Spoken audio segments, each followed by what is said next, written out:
Pero anya Mr. Maravillas, di ba yung latest ngayon? Hindi man tatayo na leading. Hindi leading, pero magiging parte ng team. Ayan po, BP Duterte not keen on father leading defense team in impeachment trial. Kasi pag siya mismo yung tatayo, advisor lang siguro. Kung siya mismo ang tatayo bilang defense counsel ni Sara, malamang 2 araw pa lang na impeachment trial po, convicted agad si Digo. O si Digo, si Sara.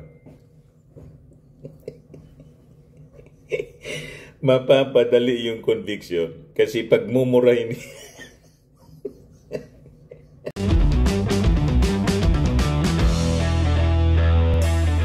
Ito naman po yung bago naming product na binibenta online. iGlow Serum, whitening po siya. Tingnan ninyo yung epekto sa aking anak na architect before and now. Yung mga inquiries po ninyo, dumiretso na lang kayo sa kanyang Facebook account, Riz Maravillas. Finally mga kababayan, nagsalita na si Sara Duterte. Nagpa-press con kaninang umaga. Sinagot niya yung mga tanong ng media na gusto niyang sagutin. Yung ibang tanong ayaw niya sagutin. O ito yung mga sagot niya. Bagay, tama din ito mga sinasabi niya. Sabi ni Sara Duterte sa report ng ABS-CBN, ang tanging masasabi ko lamang sa puntong ito, God save the Philippines. So tama man po, God save the Philippines sana. Yan ang prayer. Prayer ng ating mga mamamayang Filipino. God save the Philippines from the Dutertes. Akma ito sa kanya, hindi sa ating gobyerno o sa ating Pangulong Bongbong Marcos o sa Kongreso. Kasi dapat na masalbar sa kanila po ang ating mga mamamayan at ang ating bansa sa pang-abuso nila.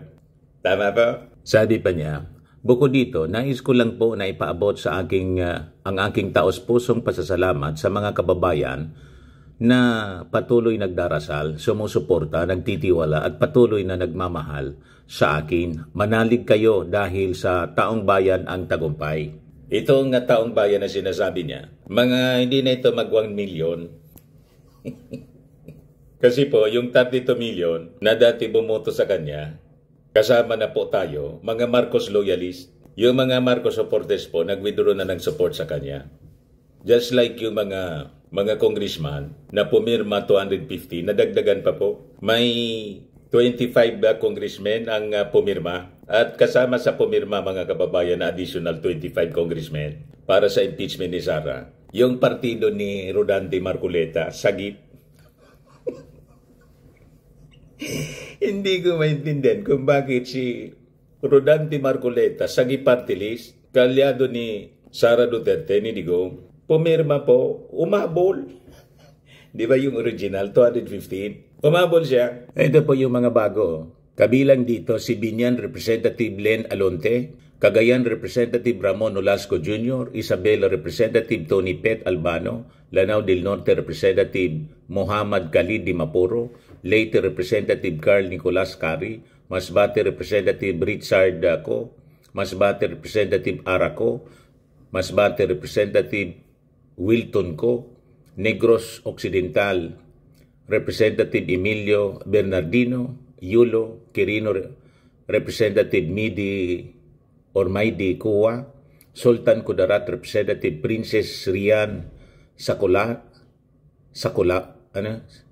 Sakularan, Pangasinan Representative Ramon Guico Jr., ako Bicol Representative Saldico, Pangasinan Representative Arthur Celeste, Cavite Representative Adrian J. Advincola, Tarlac Representative Bong Rivera, Tarlac Representative Christian Telyap, Oriental Mindoro Representative Alfonso Omali, ako Bisaya Representative Sunny Lagon, GP Representative Jose Gay Padiernos, ako Ilocano, ako Representative Richelle Singson, Kabayan Representative Ron Salo, tapos si Sagip Representative Caroline Tansay, Abono Representative Robert Raymond Estrella at saka si ACT-CIS Representative Edvic Yap. Ang ACT-CIS po, kasama dyan si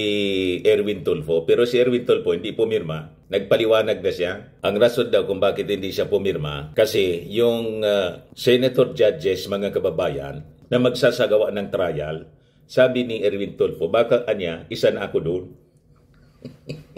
Inassume na ni Erwin Tulfo na panalo siya. Sa bagay, number 2, number 1, number 2 po siya sa senatorial ratings. So tama naman po yung posisyon ni Erwin Tulfo. Kasi dapat impartial ang isang senator judges. Ngayon, itong Sagip Party List po ni Marcoleta, yung kasama niya sa Sagip Party List, pumirma para i-impeach si Sara. Humabol. Ayan si Rodante Marcoleta. Rodante Dizon Marcoleta is a Filipino lawyer and politician serving as party list representative for Sagip Party List since 2016. Pati kasama po ni Sagip Party List Representative Rodante, umabol pang ma-impeach si Sara. You see? Kaya tama yung mga analysis natin. Yung ibang mga congressmen, hindi nakaabot sa unang lista ng mga pumirma na nangunguna po si Sandro Marcos. Tapos yung 215, pang 215 po, si Martin Romualdez. You see? Ngayon, may mga hugot pa si Sara Duterte sa press con. Gusto niyang palabasin, mga kababayan. Relax siya. Hindi siya natitinag ng impeachment complaint na final laban sa kanya. Yun ang gusto niyang palabasin. Kaya sabi rito, nakuha pang humugot ni Vice President Sara Duterte sa kanyang press conference kaugnay ng impeachment. Alam niyo, mas masakit pa ang maiwanan ng boyfriend o girlfriend kaysa sa ma-impeach ka ng House of Representatives, sabi ni Sara Duterte po. Kaya po, binanatan siya ni Akbayan Representative Percy Sindanya. Hindi niya ito usapang jowa.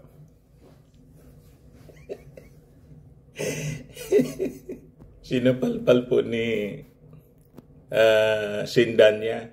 Diyan niya, Mr. Maravillas, ang masasabi mo. Yun nga po, gusto niyang palabasin, relax siya. Ito yung balita ngayon, VP Duterte unfazed by House impeachment, won't resign or appear in trial. Ibig sabihin, hindi siya nasisindak. Yun ang gusto niyang palabasin. Di ba yun lagi ang sinasabi nila? Maisog sila. Hindi siya nasisindak ng mga aksyon na to ng Kongreso. Pero sa totoo lang po, sa analysis natin, cover man lang niya ito. Defense mechanism niya. Ayaw magpahalata. Ayaw magpaalata, mga kababayan, ng totoong damdamin. Kaya itong pangiti-ngiti, mga kababayan, ni Sara Duterte, sa totoo niyan, punong-puno ng pait at pagsisisi. Kaya lang po, wala na. Binitawan na po yung isa sa mga nakaumang na sword of Damocles sa pamilya Duterte. At tingin ko po, magiging sunod-sunod na po ito.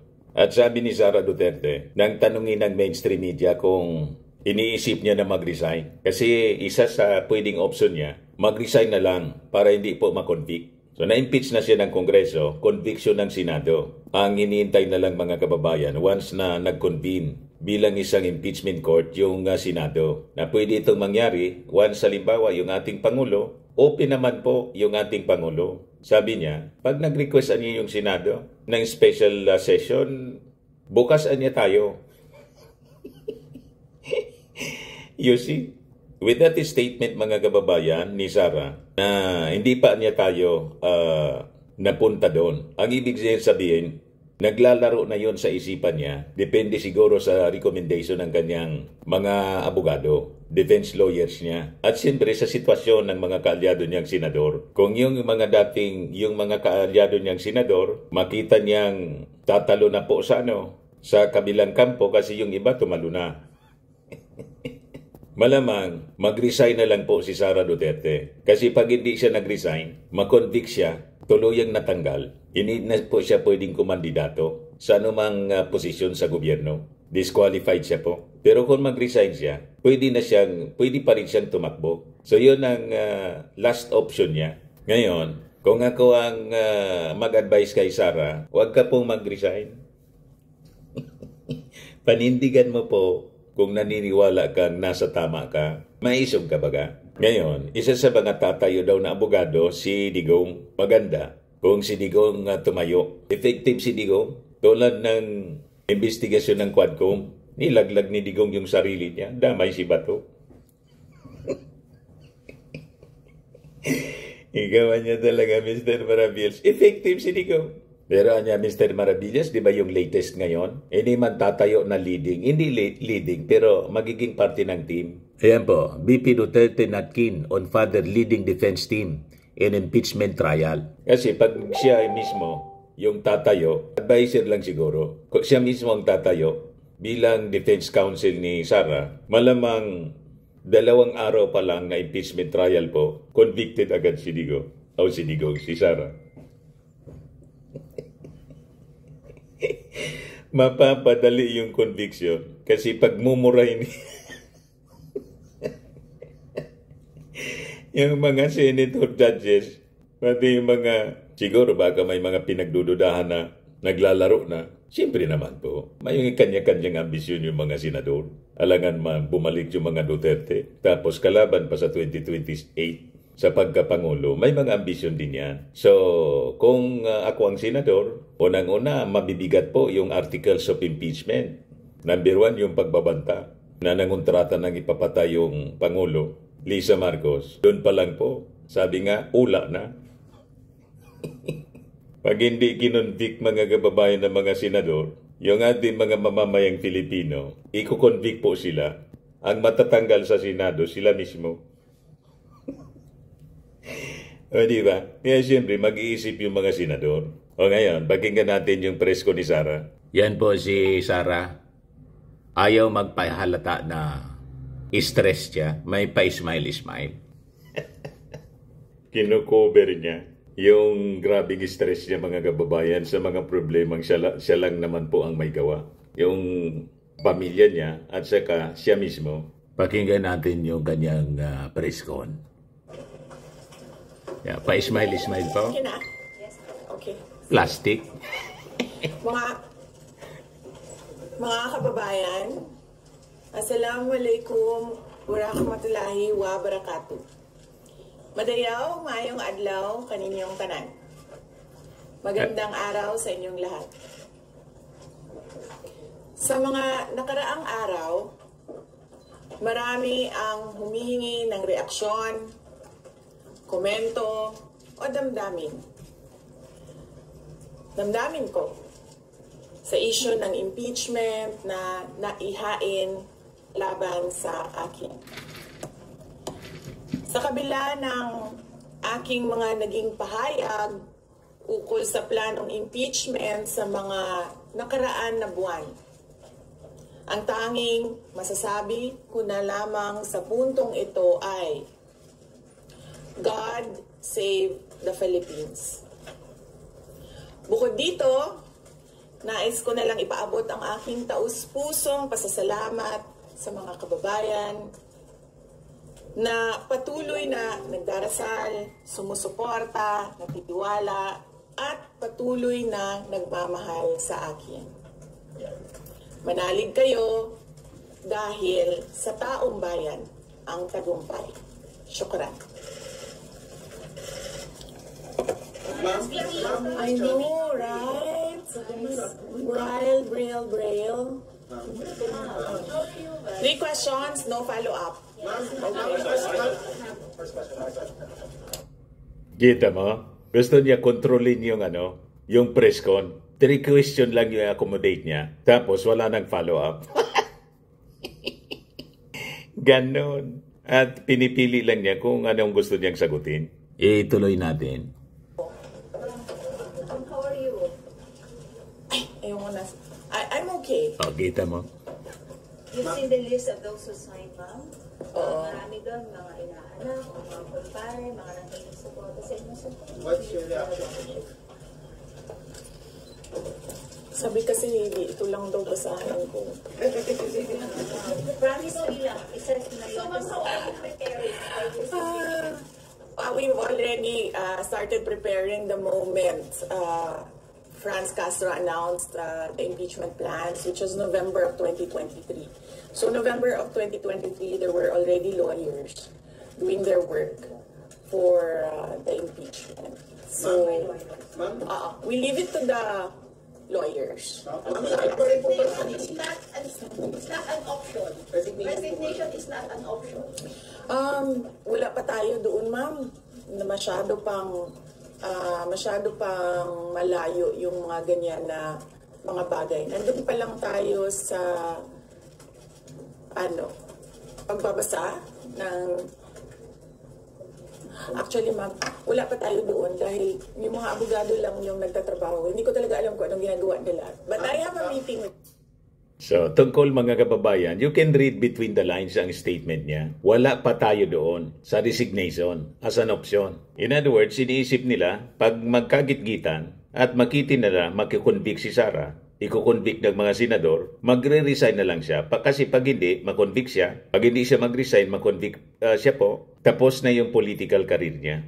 Hindi na siya pwedeng kumandidato, disqualified siya. Pero kung magre-resign siya before conviction, kasi, siyempre, makakatunog siya kung may kakampi pa siya sa Senado na majority. 16 senators, mga kababayan yung kailangan para makonvict siya. And 8 or 9 yata para sa acquittal. So, kung hindi siya makakakuha ng numbers ng mga senador para sa kanyang acquittal, lalo pa bago na ang komposisyon ng Senado, kasi siyempre yung ating mga mamamayang Filipino, yung mga perceived na kaalyado o kilalang kaalyado, i-junk yan. Hindi na iboboto. So pag mawala yung ibang mga kaalyado ni Sara para siya ma-acquit, yun ang option niya.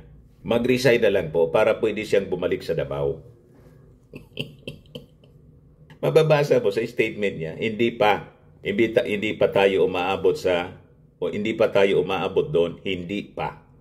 Ganon ang ibig sabihin nun. Pag nakita ng ganyang mga abogado, makukundi ka niya, ang advice sa kanya, mag-resign ka na lang. Ganon. At sabi nga natin, sa tingin ko lang po, ang pinakang magandang maging vice presidente ngayon, pumalit kay Sara Duterte, si Chis Escudero, kasi siya ay yung number 3 sa rank. Presidente, Vice Presidente, Senate President. Si Speaker Martin Anya, Mr. Maravillas. Kahit ako, hindi po ako inclined na umupo i-appoint ng ating Pangulo, si Martin Romualdez bilang Vice Presidente. In bad taste. Ang maganda kay Martin, tumakbong presidente sa 2028. Pero i-appoint na vice presidente, medyo in bad taste po. Balikan natin si Sara. Even the president said he has nothing to do with the impeachment. Do you believe that? I do not want to answer that question. Next. Ma'am, po ba na si dating Pangulo Rodrigo Duterte isa sa mga abogado niyo para sa impeachment? I do not want to answer that question. Yes, ma'am. Nakikita niyo po ba na may hahalin tulad ng sitwasyon ngayon ng bansa sa 1984 ni George Orwell? I do not want to answer that question. Last. Ayaw niya? Nagpipili lang siya?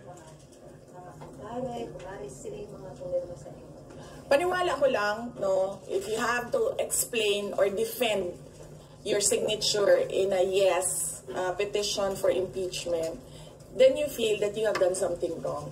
Kasi kung wala ka namang ginawang mali, bakit may defend yung pirma mo? So yun yung paniwala ko. Okay. Ma'am, naniniwala po ba kayo na may gumalaw po for the impeachment? May gumalaw po na parang money involved? I do not want to answer that question. Yes. Will you be endorsing senators, lalo na po sa PDP slates, especially that may possibility na mag-overlap yung Jaya sa next government? Hindi pa namin napapag-usapan kung ano yung gagawin ko for the upcoming campaign and election. Pero nasabi ko na noon na patuloy yung trabaho namin, and isa sa mga trabaho namin ay gusto namin tumulong sa Commission on Elections in voter education, particularly yung wag mo ibenta yung boto mo, wag gumamit ng dahas during campaign and election day, yung mga ganon. Ma'am, payo niyo lang po sa ating mga kababayan sa nangyayari po ngayon sa ating bansa. Yes, sabi ko nga kanina sa statement ko sa ating mga kababayan na patuloy na sumusuporta, nagmamahal, nagdarasal, napakahalaga nun, ay manalig lang sila dahil sa taong bayan ang tagumpay. Bibi, anong nag-grooming daw pagkatapos na Nganong naa ka diri sa Manila na taga Davao maka.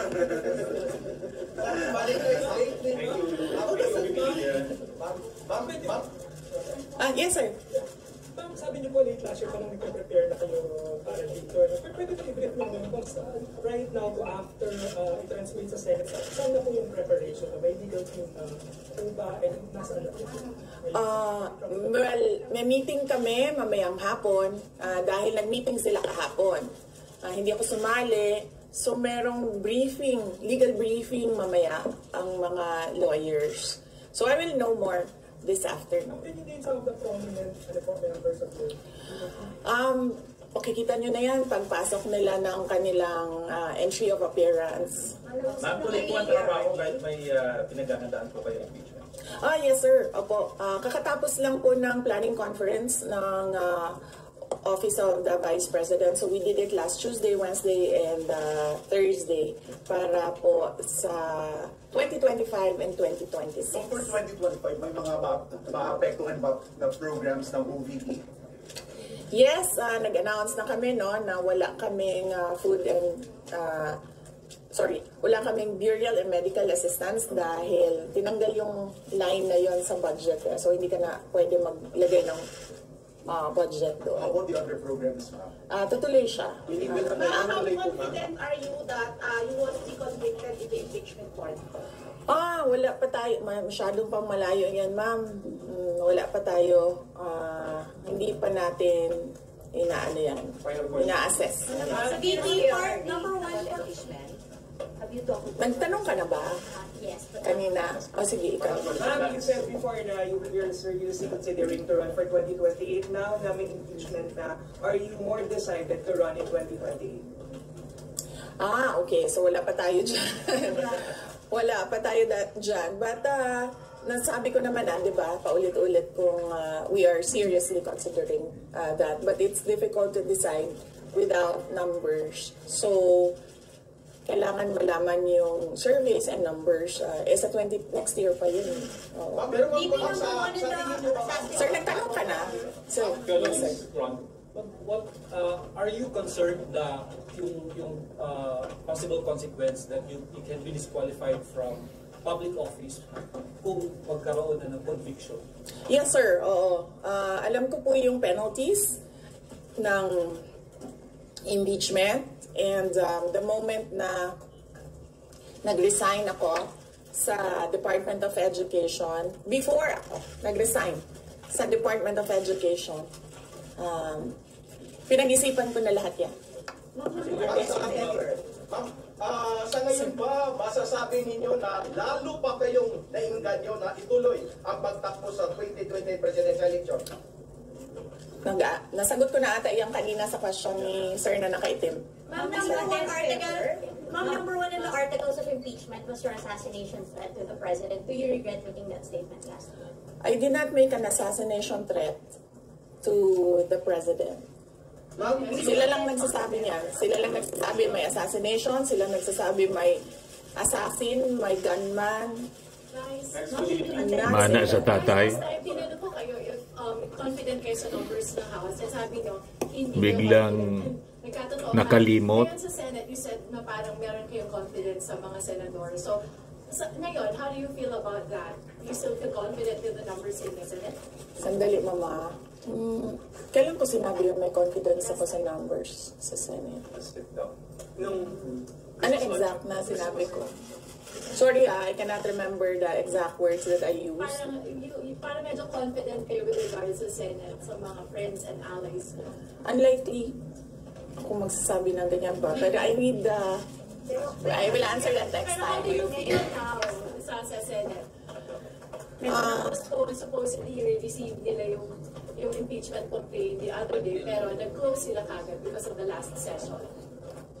Well, that is their prerogative as a body, no? So, we have to respect the Senate kung ano yung desisyon nila.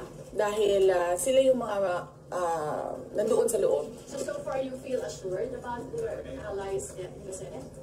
We haven't talked. I have not talked to my friends in the Senate. Wala. Ma'am, will you appeal sa impeachment mo kay Senator Ivy? Bakit? She's going lang to the impeachment po, ma'am. Sabi daw po niya, she opposed to impeachment daw po. Bakit kaya? Maybe we should ask. Maybe we should ask her first. Bakit niya ibablock yung impeachment?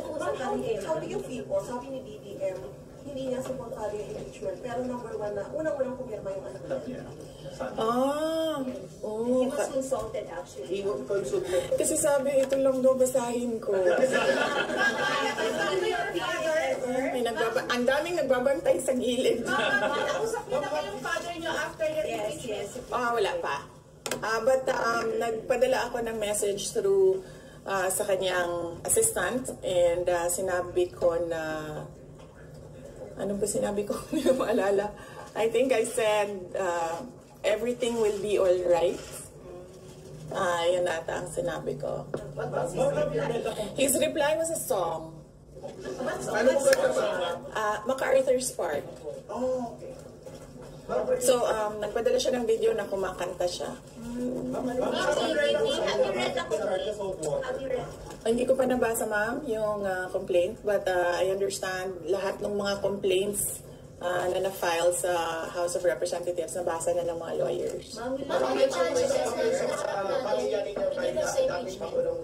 Any challenges? Sandali, Sarah. Sandali, Sarah. Any challenges po na inaharap natin because of preparation sa impeachment? Ang challenges sa preparations, but so far wala naman. Wala naman kaming na-overwhelm kami kasi ang daming mga lawyers na nag-signify na tutulong sila sa defense. So, ngayon ay pinag-uusapan on how to go about it na makuha lahat ng kanilang commitment of support at makatulong din sila sa pag-iisip kung ano yung gagawin sa defense. Nagtanong ka na, ma'am? Wala pa. Sige, ma'am. At least who will lead the defense? Sabihan ko na lang sila na mag-announce na sila kung gusto na nila mag-announce. Pero yung father nyo kasama pa rin? Kasi sabi nyo before, your father would be helping also. Well, he's welcome. He's a lawyer. So he is welcome to give his advice, input in the defense. May sa mga babaeng ratings sa Senate sa Congress. I will not answer that question. Yes, I'm sorry. Yes? Yes. So what happened was, nag-indefinite leave siya, and then she was admitted to the hospital doon sa Davao City na hospital siya, and then discharge siya ng mga doctors with ulitin ko. Si Yusek Zulaika Lopez, nag-indefinite leave siya after nung sa veterans hospital admission niya. Umuwi siya Davao, and then na-hospitalize siya doon. And then sabi ng doctors niya, we will discharge you but you have to come back ngayon ata, February, for further tests. And then bumalik siya for 1 day dito. Nung January, bumalik siya for 1 day dito sa Office of the Vice President, and she said na mag-leave siya for 2 months. And then I said yes, take the time that you need for your health. And then after a week, bumalik siya. Nung January, after a week, bumalik siya dito, and then she said hindi ako mag-leave. So sabi ko, okay, welcome back. Ma'am, kamusta po sa INC? Meron ba pakikipag-usap kayo sa INC? Dahil sila po yung nag-rally against para wag ituloy yung impeachment. Hindi pa po kami nagkausap ng INC, sir. Pero nagpapasalamat po ako sa INC at sa buong sambayanan sa kanilang pananawagan ng kapayapaan. Ma'am, kamusta po ang staff ng numbers in Senate? Nagtanong ka na, sir? Dapat, sir. You think you have the numbers in the Senate to be acquitted? Hindi ko masabi yan ngayon, sir. Wala pa kami dyan. Ma'am, Nagtanong ka na, ma'am. Wala pa. Ma'am, would you consider former President Duterte to be your lead defense? He will, maybe if he wants to, he can be part of the defense team. But because of his age and because of rigorous preparations in an impeachment case, baka sabihin ko sa kanya na wag na lang siyang mag-lead. Dahil medyo may edad na si former President Rodrigo Duterte. He's already 80 years old this Ma'am, year. kamusta po ang staff ng OPP after they heard about the impeachment po, ma'am? Ano po naramdaman po nila na when you were impeached by the House? Ano po naramdaman ng staff ng OPP in general? Are they sad? Are they worried po ba, ma'am? Hindi ko alam nila na pinagtatawanan lang nila ako dito sa gilid kasi hindi daw ako sumunod. Sabi, basahin lang daw talaga ito. You will appear sa impeachment court natin ever. Okay. Kung pwede namang hindi, and I understand, pwede naman, hindi na. Oo. Kasi baka ma-intimidate lang sila lahat sa presence ko doon. May mga plano po ba kayo para itulak ang pag-audit, lalo na po sa mga kongresista natin na ginagamit ang pera o pondo ng gobyerno para conduct propaganda against you? Hindi ko na muna sagutin yung tanong na yan ngayon, ma'am. Doon muna tayo sa God Save the Philippines. So, ma'am, will you dissuade or encourage your supporters in case they would walk sa street to rally?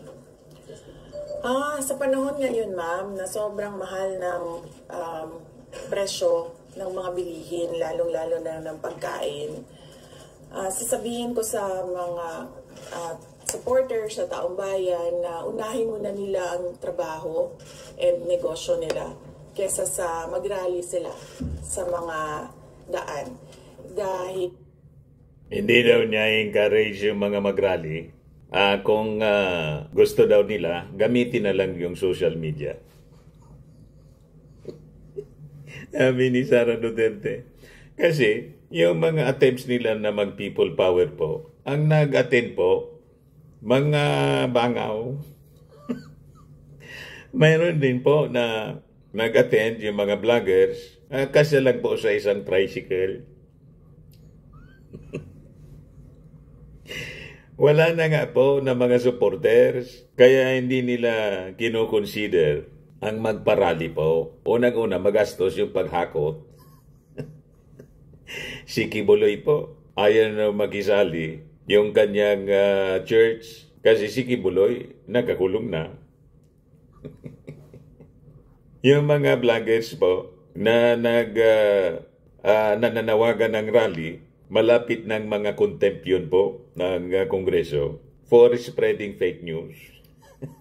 At yung hindi pag-attend sa imbitasyon para po sa kanila, imbis mag-attend, tumakbo po sa Supreme Court.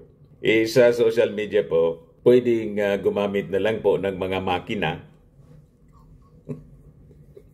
Troll farms. Di ba? Kaya social media na lang po. Balikan natin si Sara, yung sagot niya sa tanong tungkol doon.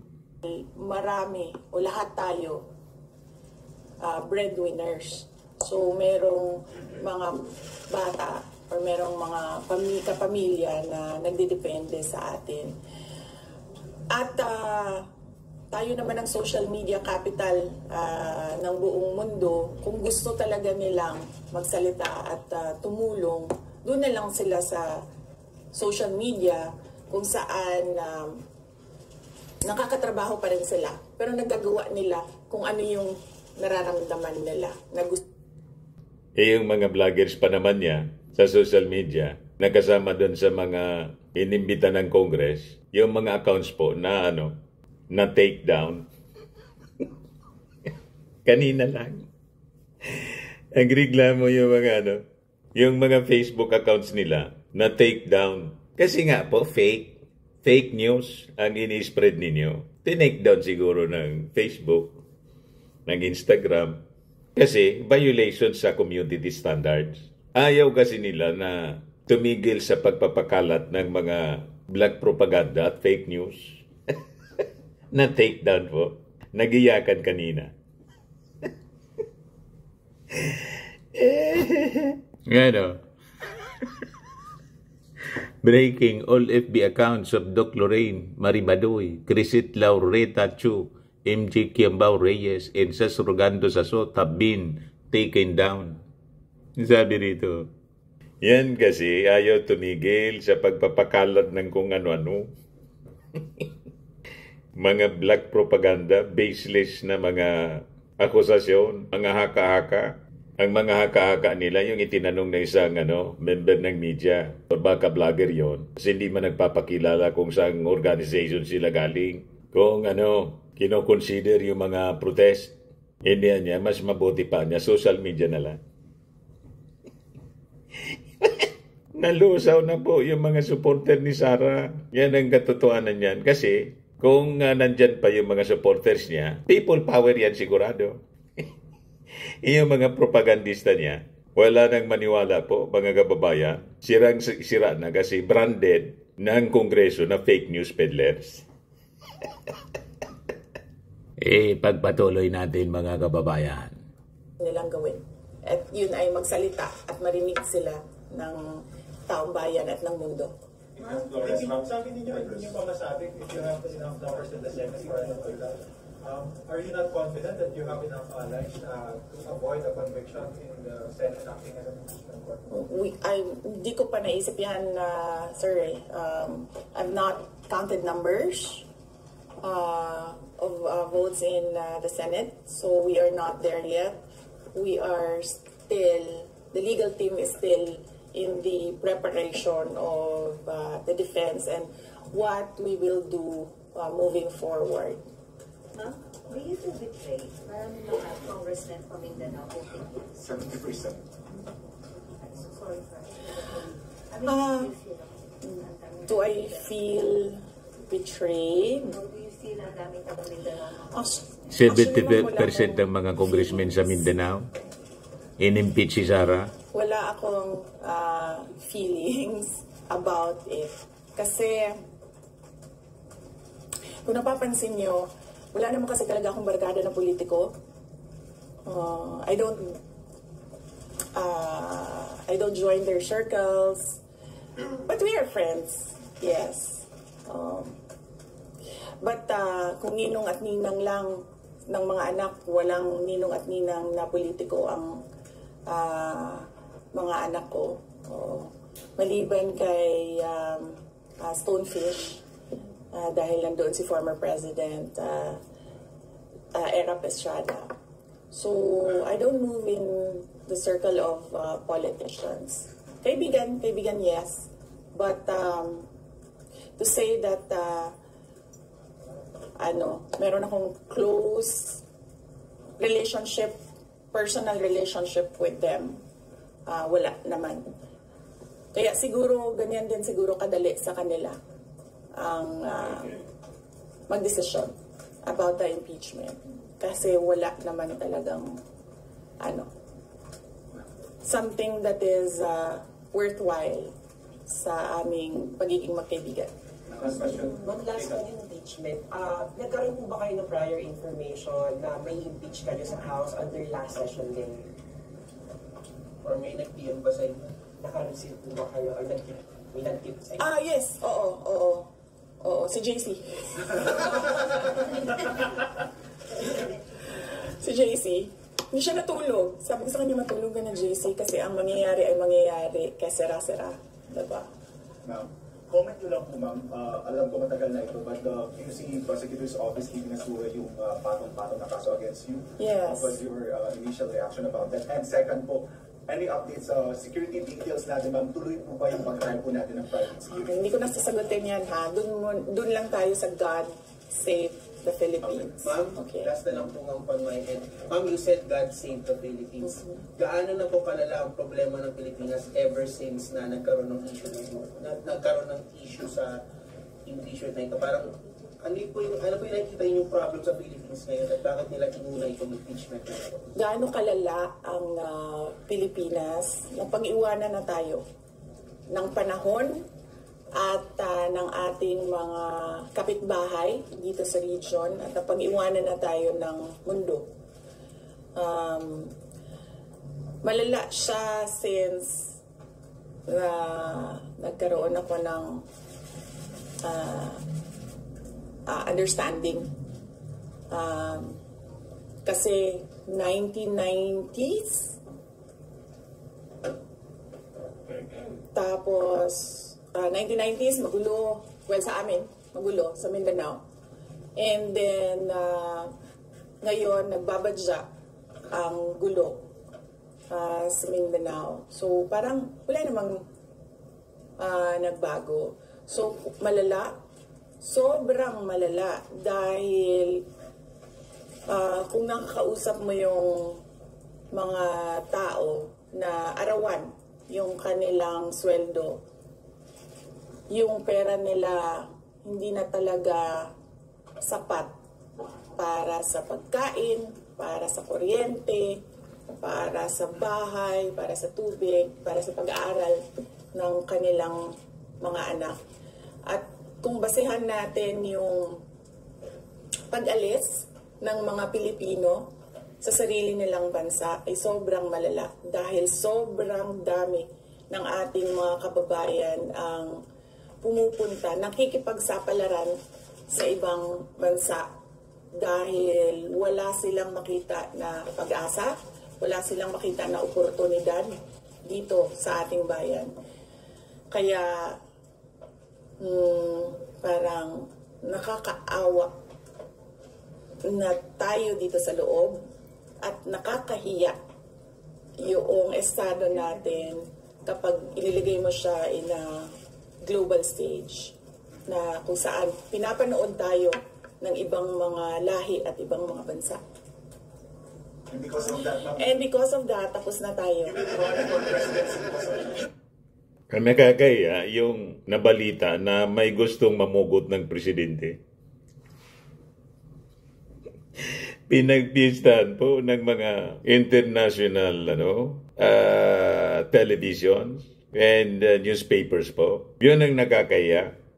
Wala pang ganon. May nagbanta sa presidente na no joke niya. Nangontrata na niya ako. Tapos yung nakakaya pa, yung gustong magpahukay ng bangkay ng dating Pangulo sa libingan ng mga bayani. Tapos ipapatapon sa West Philippine Sea. At saka yung nakakaya, yung ini-imagine niya yung Pangulo na tanggalan ng ulo. Diba? Yun na nakakaya. At yung nagbabanta na gulo, yung nag-appoint sa kanyang sarili bilang designated survivor. Tama po mga kababayan?